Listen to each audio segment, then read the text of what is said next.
con thương đâu thì mẹ cưới đó, nếu con thương thì phải thương thật lòng. Cặp mắt đó là nó nhờ con đó nha, con phải dẫn dắt nó đi hết cuộc đời. Lúc đầu tiên gặp em không nghĩ là mẹ em sẽ chấp nhận em đâu. Dắt đi làm, ra đi làm chứ nó chờ ai vậy?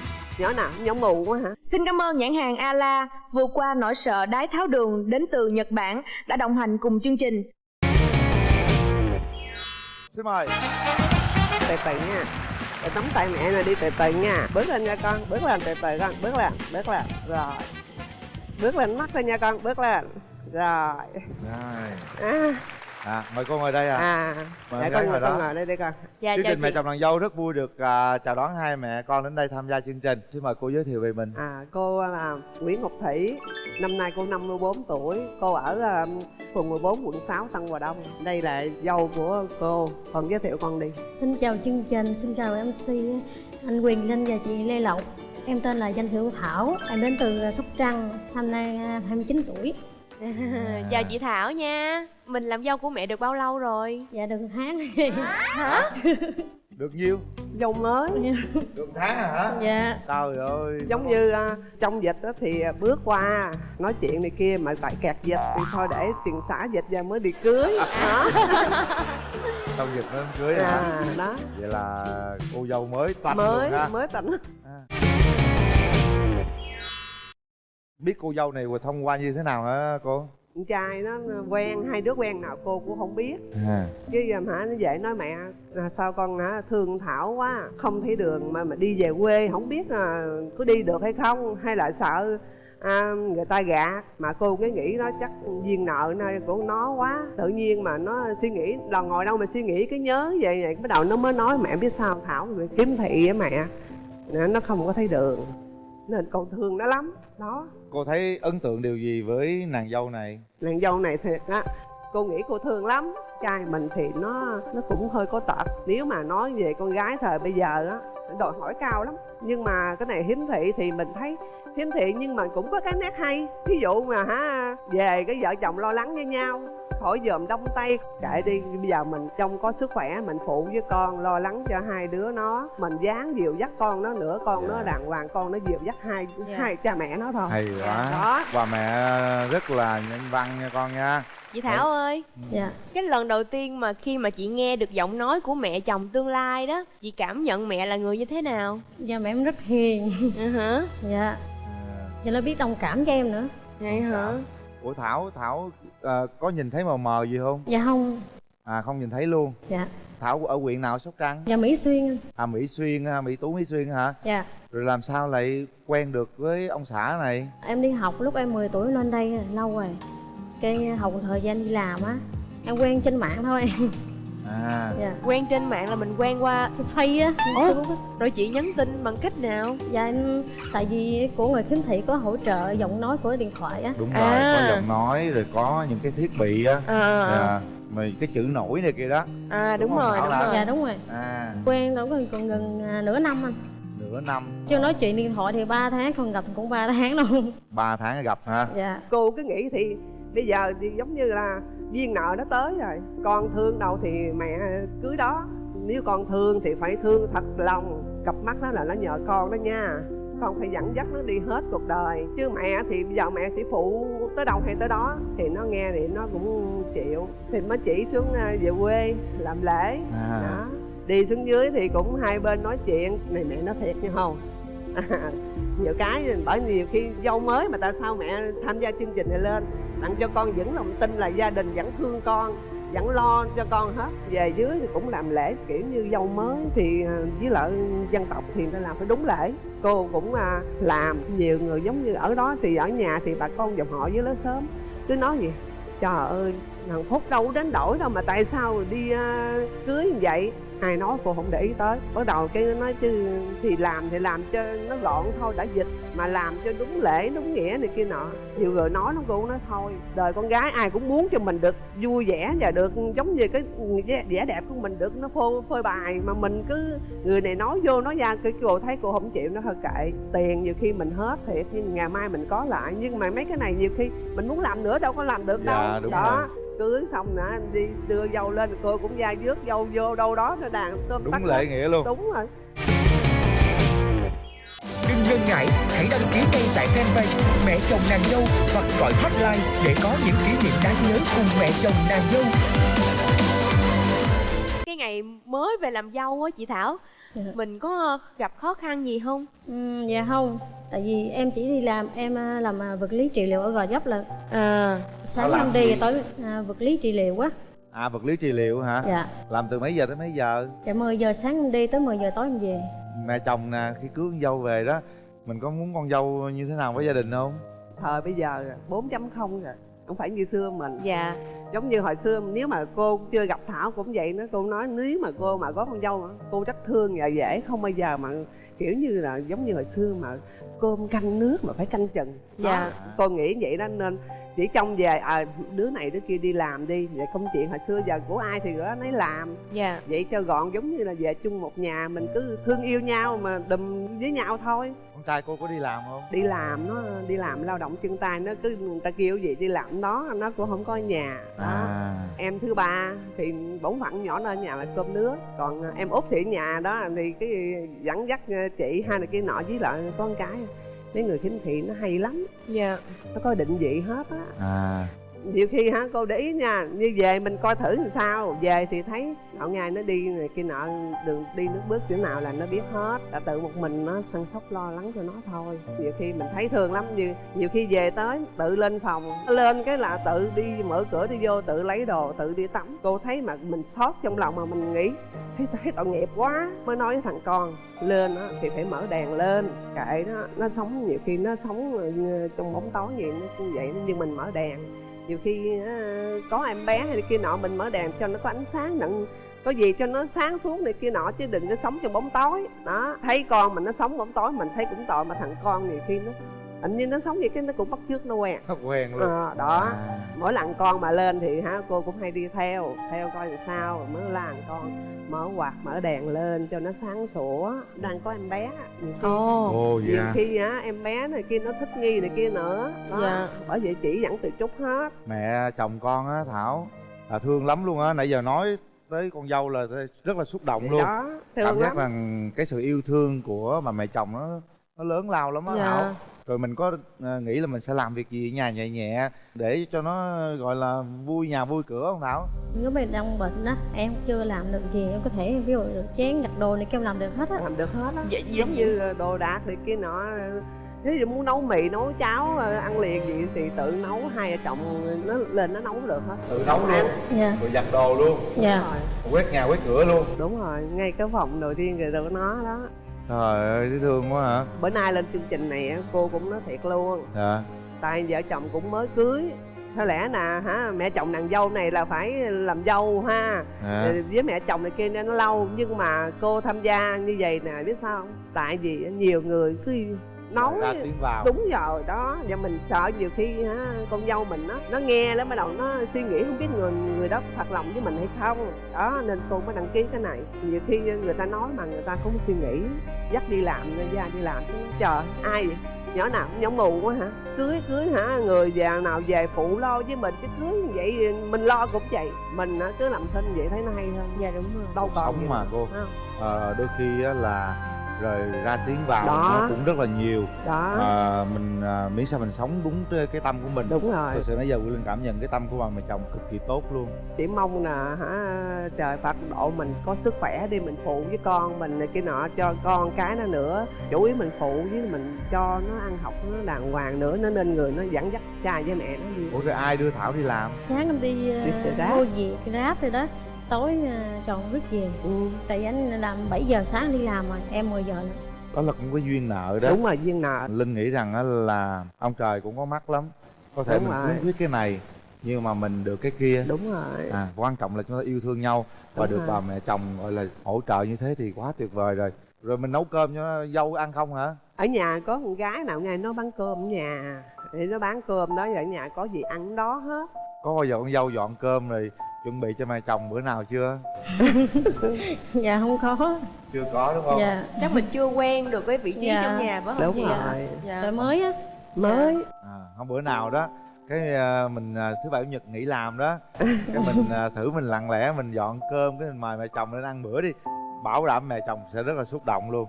Còn mẹ chồng thì bữa nào cũng tâm sự với con dâu luôn hả? Cũng lên rồi cũng dòm con rồi nhắc chừng con này kia, rồi hỏi con ăn gì chưa, tại vì lúc đang thai nghén rồi nó hành đó. Dạ. Đó. Nhưng mà mình vẫn đi làm hả chị hả? Lúc này em nghỉ rồi chị. Hổm dài nghỉ, À. tại vì cô nói thôi sức khỏe con này kia nọ, thôi con nghỉ đi, chừng nào khỏe đi làm mà mới về á thì nghỉ ở nhà. Nói thôi mẹ, thôi con đi làm mẹ, thì cũng được, biết sao không? Tại làm quen ở nhà buồn lắm. Dạ. Mình cũng đi làm tối ngày mình cũng biết đó, bởi vậy thôi. Hai mẹ Tại- con có hay tâm sự với nhau không? Ít. Ít hả? tại nó làm về tối rồi cái nhiều khi Sáng 4 giờ mẹ đi rồi. 4 giờ khuya là mẹ đi rồi, Mẹ Dạ. đi làm gì sớm vậy? mẹ đi bán, chừng về tới là con đi làm rồi. Rồi cái tối cái 10 giờ mấy con về là mẹ muốn đi ngủ. Hiện tại trong lòng chị á, chị có điều gì muốn nói với mẹ không? Lúc đầu tiên gặp em không nghĩ là mẹ em sẽ chấp nhận em đâu. Em bất ngờ cái mẹ nói không, mình đã khiếm thị rồi, không có sao hết, con đừng buồn gì hết trơn á. Mình cảm nhận về tình cảm của mẹ chồng như thế nào? Mẹ rất thương em, nói chung là thấy mẹ là người tuyệt vời. Hiện tại thì mình còn cái cảm giác tự ti mặc cảm nữa không? Hình như là hết rồi, tại vì mẹ muốn cho mọi người biết em mới tham gia chương trình này, bởi vì không có muốn chơi mặc cảm á. Hồi nãy giờ mẹ chị kể về chị á, mặt mẹ chị rất là tự hào á, chị biết không? Dạ. Mẹ chị vui lắm luôn á. Bây giờ Thảo muốn nói gì với mẹ trong ngày hôm nay đi. Mình cứ nói hết cái lòng của mình đi, bởi đây là cơ hội mình thể hiện cho mọi người biết là mình với mẹ chồng như thế nào. Con cảm ơn mẹ đã chấp nhận con. Giữa một cái xã hội cũng tất bật mưu sinh thế này, gia đình của Thảo, mẹ chồng cũng không phải khá lắm, cũng phải đi làm từ 4 giờ sáng. Nhưng để chấp nhận Thảo, đó là cái tấm lòng rất là tuyệt vời, tấm lòng cao cả luôn đó. Đây là một bà mẹ chồng quá là tốt luôn.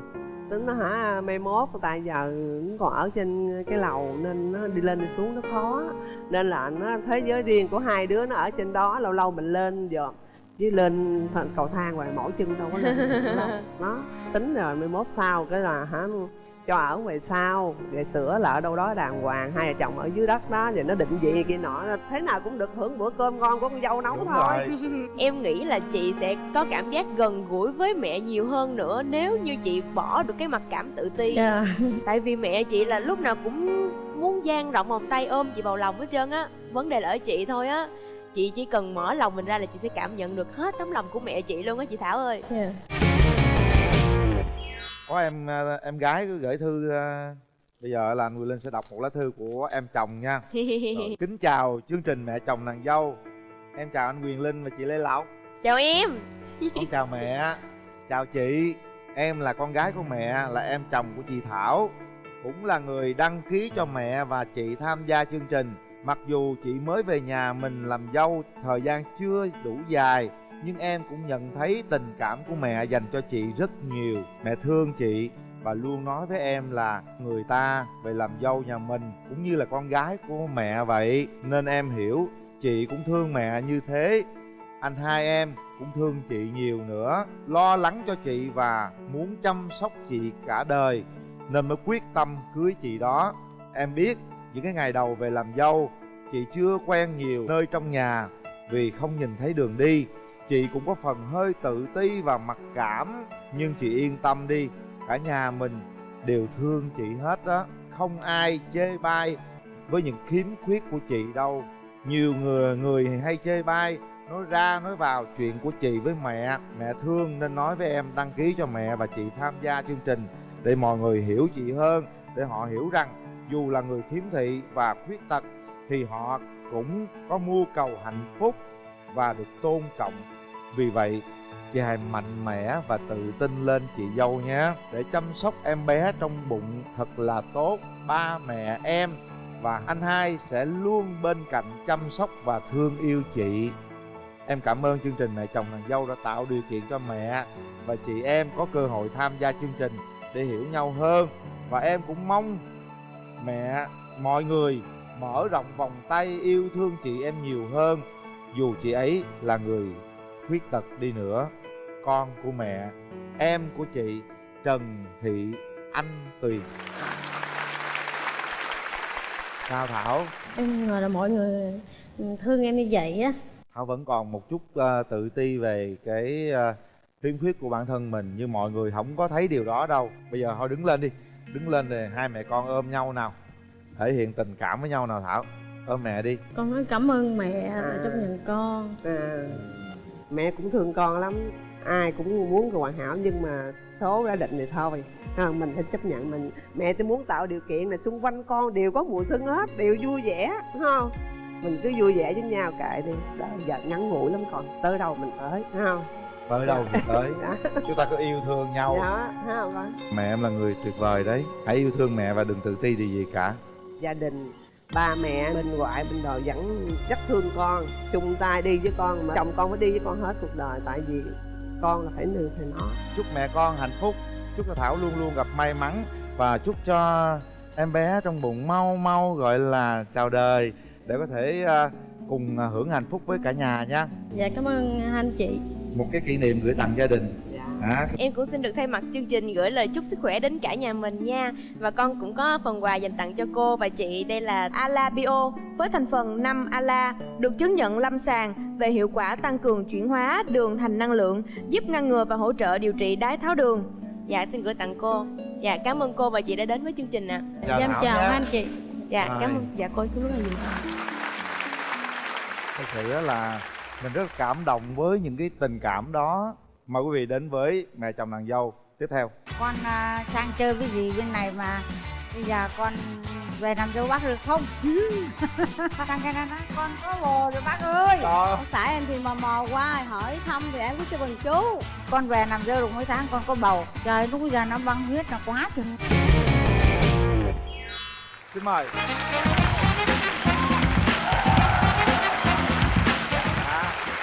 Chào bà. Dạ con chào bà. Chào anh Dạ. Quỳnh Linh. Dạ. Được chưa? Rồi mời chị ngồi. Dạ. Chào MC Quỳnh Linh, MC Lê Lộc. Dạ. Hôm nay bà lên chương trình có món quà tặng hai con. Dạ. Còn cái gì vậy bà? Wow. Dạ cô gà hả bà? Nhà nào? Dạ cảm ơn bà. Ủa mỗi người một phần chứ chú. Tự nhiên là tưởng là chú. Ở dưới là con rồi đó. Dạ. Cảm ơn Cảm ơn bà nha. Cảm ơn bà. Dạ. Chương trình rất là vui khi chào đón bà với lại chị đến tham gia. Xin mời bà giới thiệu về mình ạ.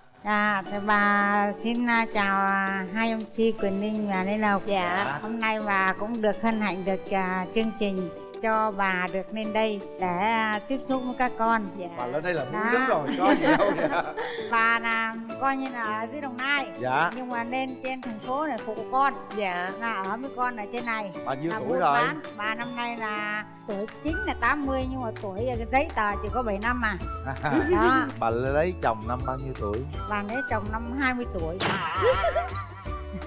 Bà vậy bà có mấy người con nhỉ? Cảm ơn các con là bà 8 đứa. Ồ. Lớn nhất là nhiêu rồi bà? Lớn nhất năm nay là 62. Nhiêu bà? 62. Trời ơi Lớn hơn chú luôn. lớn nhất. Chứ đều bằng má chú ba chú luôn rồi. Còn nhỏ nhất Còn nhiêu bà? nhỏ nhất thì năm nay 35 tuổi. Dạ. Bà tên là gì bà? Bà tên là Vũ Thị Toàn. Vũ Thị Toàn hả? Dạ xin mời cô giới thiệu về mình ạ. Em chào MC Quỳnh Linh, chào MC Lê Lộc. Dạ. Chị năm nay 48 tuổi, đến từ quận 12.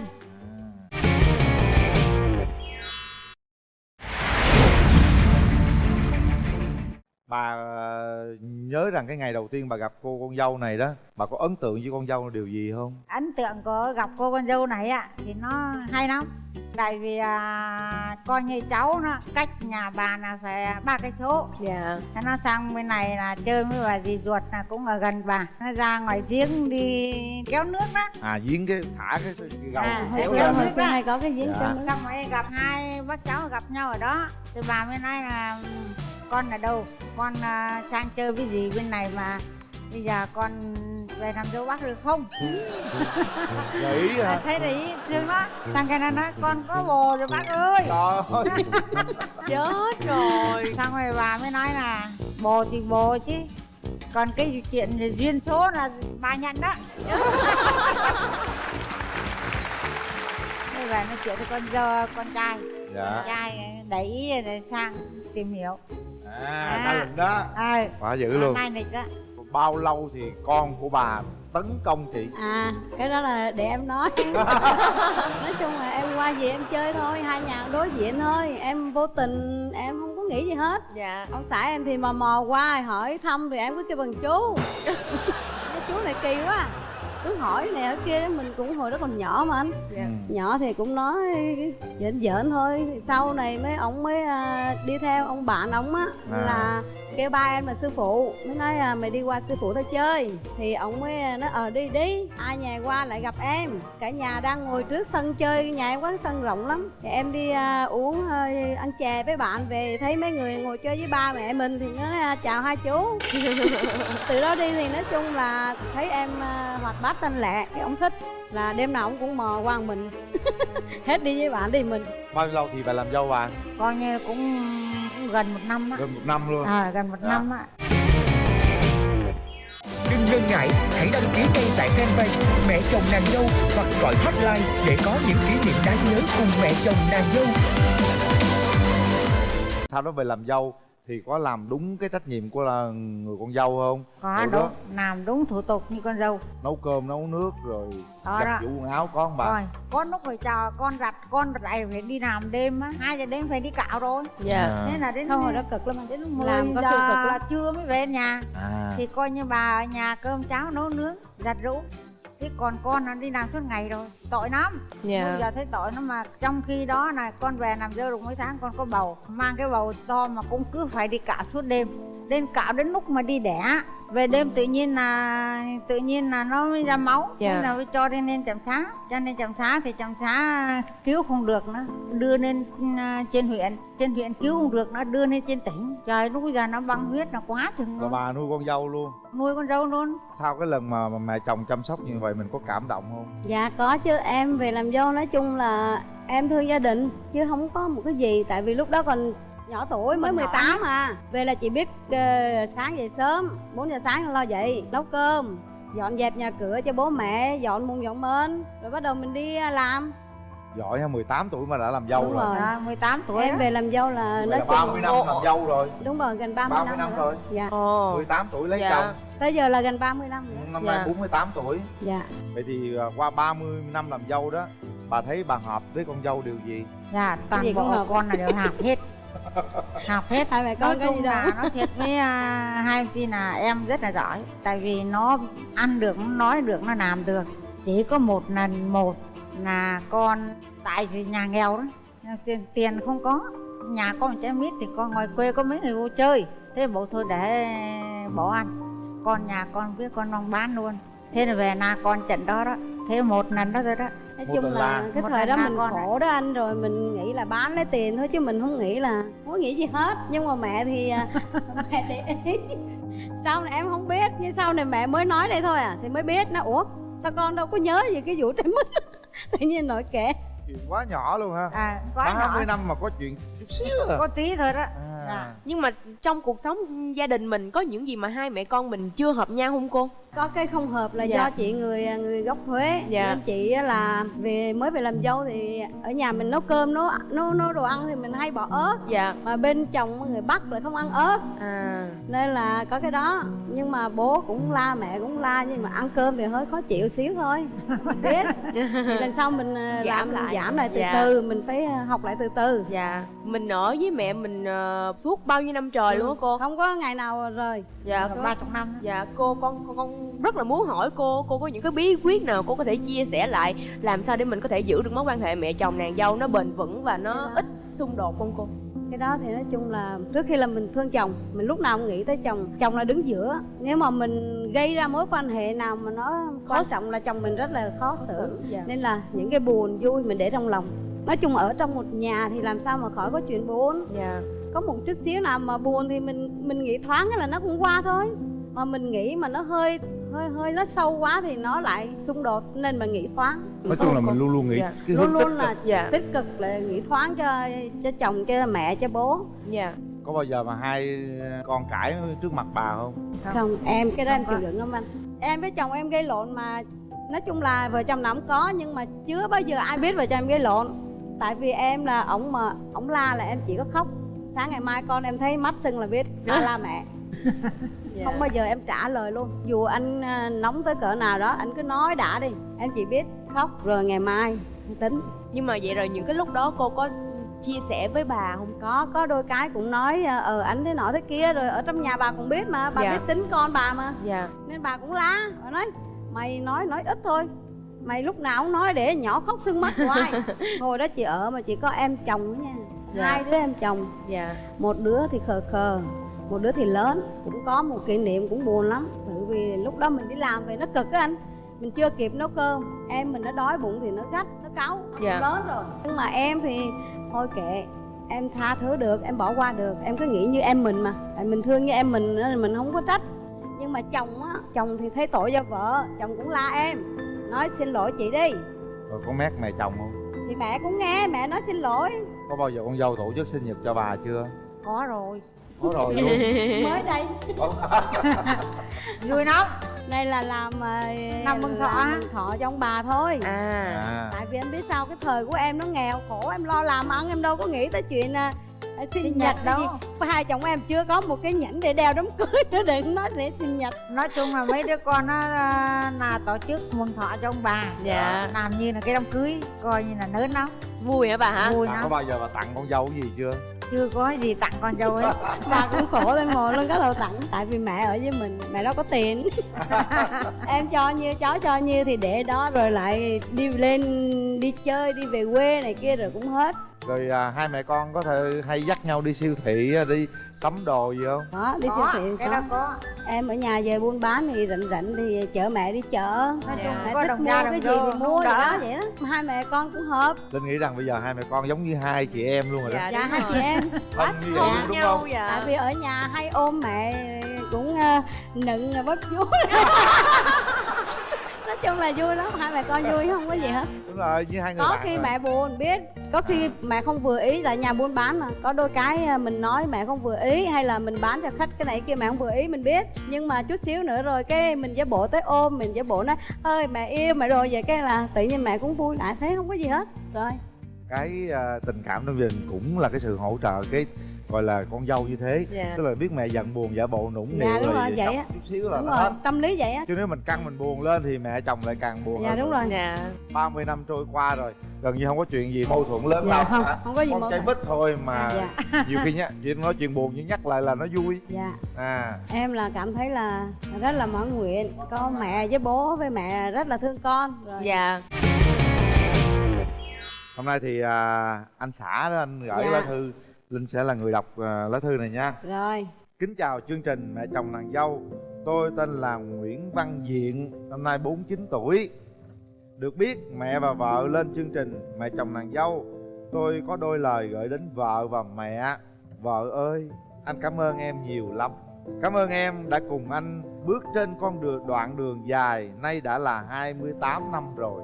Có bao nhiêu chuyện buồn vui trong gia đình và trong chuyện tình nghĩa vợ chồng, em không một lần than thở và cùng anh vượt qua tất cả để sống hạnh phúc bên chồng, để nuôi dạy hai con nên người. Anh rất là cảm ơn em. Cảm ơn em nhiều lắm vợ yêu. Quá tình cảm. Bằng tất cả tấm lòng chưa bao giờ anh nói ra cùng em. Đúng rồi. Còn Không mẹ chưa bao giờ nói câu không bao gì giờ hết nói đúng á. không? Còn mẹ ơi, con cũng cảm ơn mẹ vì mẹ đã sinh ra con và đã hy sinh cả đời vì con. Nhưng con chưa một lần ôm mẹ. Mẹ ơi, con thương mẹ nhiều lắm. Con chỉ biết hờn trách mẹ thôi. Những khi mẹ lẩm cẩm trong công việc, con cảm thấy con có lỗi với mẹ nhiều lắm mẹ ơi. Mẹ đừng có buồn con nha mẹ. Thông qua chương trình này, con thật lòng nói lên điều đó với mẹ. Con rất là thương mẹ. Những lời này con chưa bao giờ nói ra, chỉ biết để trong lòng. Mẹ tha thứ cho con những lỗi lầm của con trẻ mẹ nhé. Con cảm ơn mẹ nhiều lắm. Con chúc mẹ luôn mạnh khỏe. Sau đây tôi rất cảm ơn chương trình này đã cho tôi nói lên những gì bấy lâu nay tôi chưa một lần nói với vợ và nói với mẹ. Đây là lần để tỏ bày cùng mẹ và vợ. Tôi rất cảm ơn chương trình, cảm ơn nhiều lắm. Tôi xin chào chương trình, chào khán giả đã theo dõi chương trình này. Chào anh Quyền Linh, chào Lê Lộc. Nguyễn Văn Diện. Hay không? Cô thấy sao cô? Rồi. Thấy quá cảm động. Cảm động và cảm xúc trong lòng. Dạ đúng rồi. Có Thật sự chứ. mình nói á là những người phụ nữ cũng luôn luôn mong muốn nghe những cái lời nói thế này. Nhưng đôi khi đàn ông á là họ họ ngại nói. Dạ chồng em là không có cái đó. Ngại nói trong lòng á Nói chung họ. là thương vợ thương con nhưng mà không bao giờ mà ra ngoài. Hôm nay bà có muốn con dâu thay đổi điều gì không? Nói chung là con dâu nó quá ngoan rồi, có đủ thứ là con nó phục vụ cho mình rồi. Dạ. Đó cho nên cũng không còn cái gì nữa mà nói. Còn không biết cô thì sao nhờ? Tại vì hai mẹ con nó giống là chị em rồi, nó giống anh Quỳnh Linh á, nên là cứ cầu cho bố mẹ lúc nào cũng được luôn luôn mạnh khỏe vậy thôi. Dạ. Tuyệt vời lắm, cảm ơn bà rất là Dạ. nhiều. Mong bà mãi mãi mạnh khỏe, hạnh phúc. Còn đây còn làm gì nữa? Cảm ơn bà với lại chị đến tham gia chương trình Một Kỷ Niệm Gửi Tặng Gia Đình. Dạ cảm Chúc ơn. gia đình mãi mãi yêu thương, Dạ hạnh cảm ơn phúc chương trình. và thành công bình an trong cuộc sống. Dạ, con cũng xin được thay mặt chương trình gửi đến bà và cô. Đây là Ala Bio với thành phần 5 Ala, được chứng nhận lâm sàng về hiệu quả tăng cường chuyển hóa đường thành năng lượng, giúp ngăn ngừa và hỗ trợ điều trị đái tháo đường. Dạ, cảm ơn bà và cô đã đến tham gia chương trình ạ. Dạ, Cảm ơn bà. hai MC. Cảm ơn Chúc hai MC luôn luôn mạnh khỏe ha, Dạ. làm chương trình cho được nhiều. Dạ, Để cảm lời ơn thăm cô. ảnh nha. Dạ, thôi, Dạ. chào các con nha. Dạ, con cảm ơn Chào bà. Dễ thương quá, mẹ chồng nàng dâu dễ thương quá. Hai câu chuyện vừa rồi làm cho chúng ta cảm giác rất ấm lòng và cảm giác cuộc sống này Rất nó là quá tươi là đẹp. nhiều điều tốt Dạ. đẹp ha.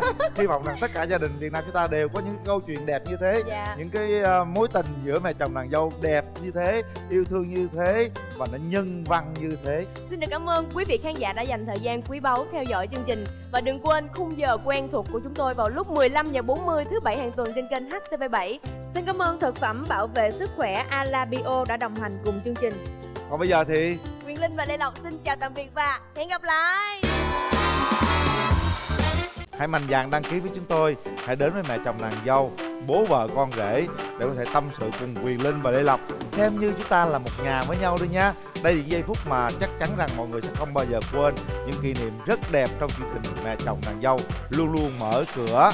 Mong muốn tất cả mọi người cùng đăng ký tham gia. Con cũng muốn nói lời cảm ơn đến với mẹ là nhiều lần rồi, nhưng mà mình không biết phải bày tỏ như thế nào hết. Mẹ ơi, con thương mẹ lắm luôn á.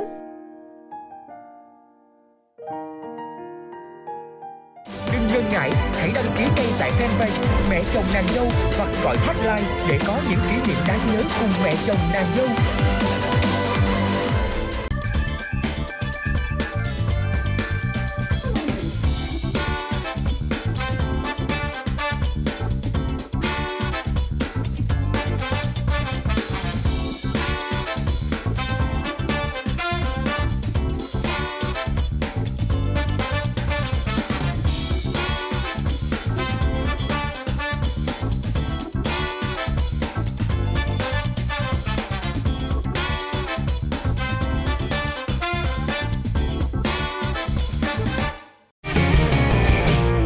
Ngày đầu về cũng rất là sợ, rất hồi hộp, ăn còn không dám ăn vì mẹ rất là nghiêm, đâu có dám vô gặp mẹ nói chuyện đâu. Làm lánh mặt đó. Để cho Hồng Hạnh vô Anh đây là nè. lúc đó giận tán mấy bậc trai á. Con dâu làm việc ở nhà hàng, tôi cũng thích cái nghề nghiệp của con dâu. Con bé này sao nó gặp người đến không chào, bệnh vừa uống thuốc thì lúc đó là con có điện cho chồng con, nhưng mà mẹ không cho đi, mày đi thì mày đi luôn. Thế là chồng con chèo tường đi luôn, đi qua phòng trọ ở con luôn.